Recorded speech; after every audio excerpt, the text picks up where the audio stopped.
Hey everybody, welcome in to the Molasses Report. So, this past weekend, I was at a wedding for one of my best friends from college, and it got me thinking about this week's episode. I want you to imagine something. It's 10 years from now. You wake up one morning in a life you've always wanted. Maybe you're living in a different city. Maybe you're married. Maybe you've got kids. Maybe you've built the career you spent years chasing. Maybe you're finally the person you always hoped you'd be.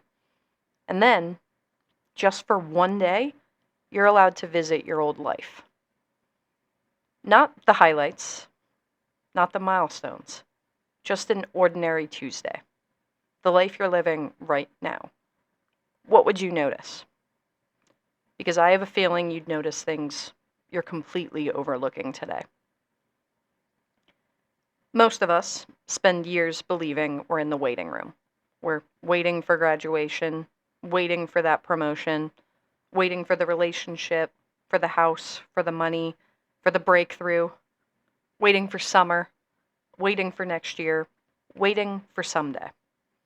And while we're waiting, we quietly convince ourselves that this chapter isn't important, that the real story begins later. But what if later isn't the story? What if right now is? What if these ordinary days are the chapters you'll someday wish you could revisit?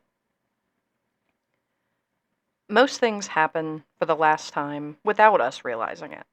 That last summer before adulthood, that last day living with your parents, the last time your friend group is all together, that last pickup soccer game, the last college class, that last road trip, that last random Tuesday night in someone's dorm that became a core memory. Nobody announces these moments. There's not a warning, there's not a countdown, there's no cinematic music montage. You just live them, and then they're gone. If you asked most people what they wish they had more of, many would say money. But if you ask older people what they wish they could have back, the answer is usually different. It's time, youth, energy, moments, people. Not because money isn't important. It is. But eventually you learn money can buy comfort, but it can't buy yesterday. And yesterday becomes more valuable every year. Think about that for a second, please. The life you're criticizing right now. The life you're frustrated with. The life you're calling average. Some version of you prayed for it years ago. The apartment you complain about, you once wished you could afford your own place. That job you're tired of, you once hoped somebody would hire you. That car you barely notice, at one point you dreamed about having it. That freedom to go wherever you want, whenever you want, that you take for granted, a younger version of you would be amazed. We get so focused on what's missing, we forget what arrived. When we were kids, everything felt bigger. Summers felt endless, birthdays felt magical, Christmas morning felt like a movie, and a Friday afternoon in the summer felt like freedom. But we weren't rich, we weren't successful. I would say the majority of us weren't productive, but we were present in that moment. Somewhere along the way, adulthood taught us how to plan, but it also taught us how to miss the moment we're standing in. And a lot of our happiness gets trapped inside one word: when. I'll be happy when I make more money, when I lose the weight, when I find the relationship, when I get the promotion, when I buy the house, yada, yada, yada. But life has a funny way of moving the finish line. You get one thing, and then that creates another target, then another, then another. And before you know it, you've spent 20 years running towards happiness instead of experiencing it. Most of life isn't made of extraordinary moments. It's made of ordinary ones. It's morning coffee. It's phone calls. gym sessions, commutes, conversations, walks, sunsets, weekend errands. These moments may seem small until they're memories. Then they become priceless. When you're 80 years old, what will you remember? Probably not how many unread emails you had in your inbox at any given moment. Probably not your quarterly report. Probably not the meeting that could have been an email. But you'll remember laughter, road trips, family meals, friendships, summer nights, people who showed up for you, and the people you showed up for, and the moments that made you feel alive. That's what stays. Everything else fades away. Right now isn't perfect. I mean, if you're anything like me, maybe you're stressed, maybe you're broke, maybe you're uncertain, maybe you're rebuilding something, maybe you're starting over. But this season has something to teach you. Every season does. Every chapter does. Every page does. And one day, you'll look back and realize it was shaping you in ways you couldn't see at the time.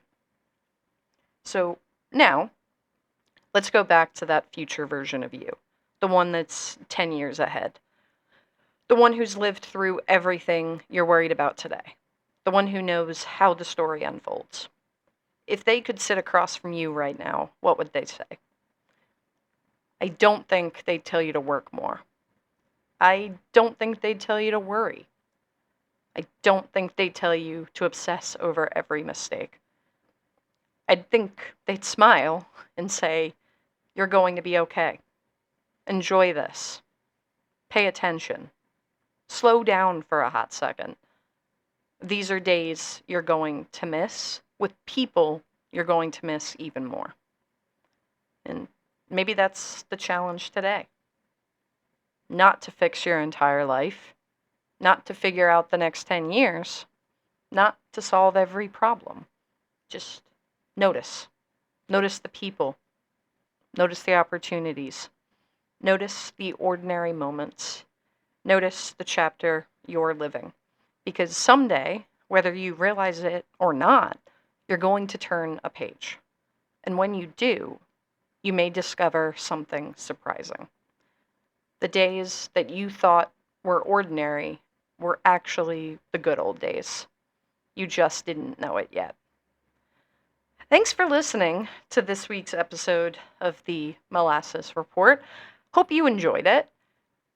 As mentioned at the start, I was at a friend of mine's wedding, and the wedding was actually really, really fun, but it did kind of sit with me for a moment when I thought about the bride and groom and their relationship.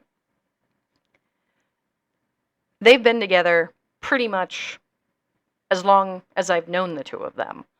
It was always those two together, always one and the other one following right behind. Until we graduated, and then it was life. The two of them didn't break up, but they had to find their own stride. One wanted one thing, one wanted another, until, honestly, 5-6 years out of school, they finally hit their go, no-go moment. Because one wanted memories, wanted to say they were married forever. The other was cool with where they stood right there. So, yeah, what will the person 10 years from now say? That they wasted their time? That they should have gotten married earlier? I don't know. But in theory, the two of them will always look back and know they had each other. They always did.